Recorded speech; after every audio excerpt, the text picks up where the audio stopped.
Alright, boys and girls, YOTESLAYA here, bringing you a little special video. A lot of people ask what I look like and stuff like that, and I've told people along the line that I'm a Hispanic midget, and I don't think people believe me much, so I figured I'd put a little timeline together and fill you in on the details of my life and my successes, my downfalls, and all that stuff. So this is my story. This is me as a young Padawan, a young child. Yes, I was hairy for a baby, but I was born on February 29th of 1969. As you can see, I was not really the cutest of babies, but I don't, they say all babies are cute, but in my case, I definitely was not cute. Like most people, I don't remember my early childhood, so I'm just gonna bypass that to my, till about the age of 8. And early on, I knew I was gonna be a zombie slayer. You can see here I'm practicing my zombie slaying skills with a little pistol here.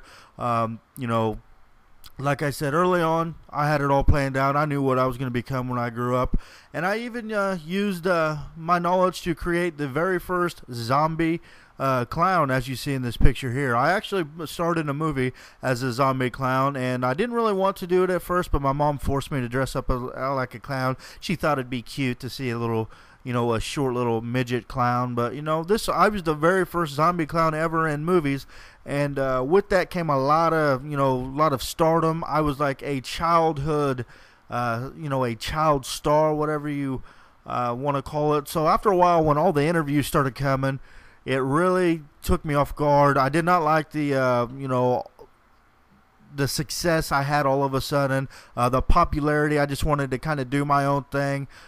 So the interviews, I gotta say, literally terrified me. I went through high school, kind of party and stuff like that. Everyone knew me as that zombie kid, and knew that I appeared in movies. But once I got to college, man, my popularity really skyrocketed. As you can see here in this picture, I was definitely the life of the party.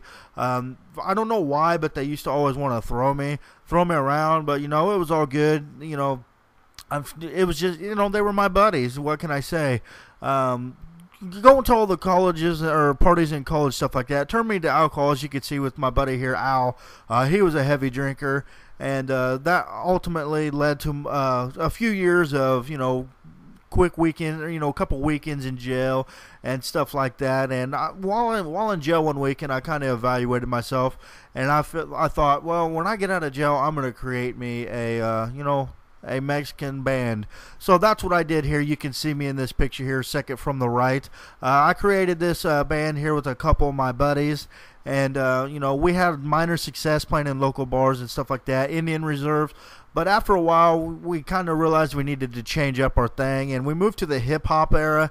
And, we had some minor success there, too, playing at some small gymnasiums and stuff like that. But after a while, I kind of figured that I needed to get away. They were kind of holding me down, and so I needed to go rogue. I needed to do it solo, and you can see here, this is one of my very first events ever as a solo rapper.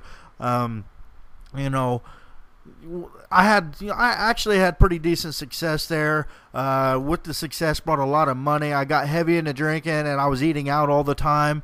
And you can see here in this photo, I ate a little bit too much. This is actually when I tried to go back and create my own band again. But they really went down the drain. There wasn't nothing special with that. But the only good thing about me being in this band here, we used to go to strip clubs a lot, and that's where I met my my future girlfriend Candy here in this picture. She was a good girl. She held her head high and all that stuff, and she tried to talk me into being a stripper and stuff like that, because at the time I wasn't having anything going, but I never really wanted to. But then I finally said French toast it, and I tried to become a stripper, as you see in this photo. Obviously it's not going to work out, but I did that to make her happy, and it shut her up for a little bit. But we finally broke up and stuff like that, and I took the breakup hard. So I was laying around the house one night, and I was like, one of the happiest times of my life was when I was with my buddies, and when I was in my groups, when we were singing. So we created the another band here. As you can see, we were called the Men in Tights.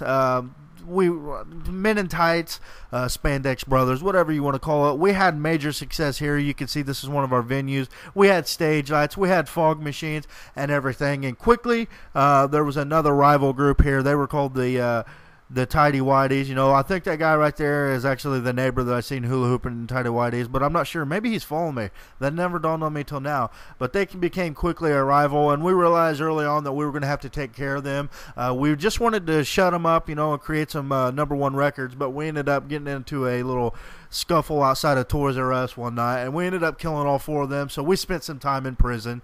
All 4 of us at the same prison, stuff like that. But we still held our celebrity status as the Men in Tights, stuff like that. So we had a couple venues outside, you know, while we were in prison, stuff. As you can see in this video, this is actually at a venue, but you know, that's one of the bad parts of my life. I'm not really proud of prison, but you know, there ain't much I could do about it.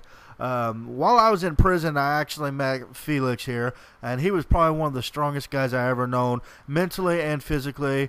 You know, that's a 2.5 pound weight, but don't let it fool you. He could curl that like a motherfucker, and he actually made me believe in myself, and you know, the rest is history. And you know, he was the one that really jump started who I am today, and you know, I now have self-confidence because of him. As you can see here in this photo, we created a gym, like a gymnast team. I got away from the music. You can see me there in the back. And we went off and we started doing some gymnastics. We started doing pole vaulting and stuff like that. I actually cleared 2 foot the other day. It was pretty awesome.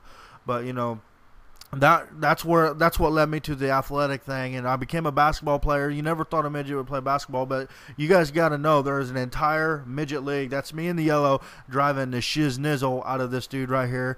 He is a little bit bigger on me, but don't let that fool you. But guys, ultimately that's my life story. That's where I am today. I now play Xbox. I'm an athletic person and everything like that. I hope you guys just enjoyed a quick little, you know, life story of mine. And it's been a good ride, and I hope it rides a little bit longer. But this final picture here is a picture of me today. I just took that earlier this morning, and I hope you guys enjoyed it. And yeah, there's nothing much else to say. For you guys that didn't believe I was a midget, now maybe you guys do believe. As usual, guys, remember to rate, subscribe, Yodi. Silent out.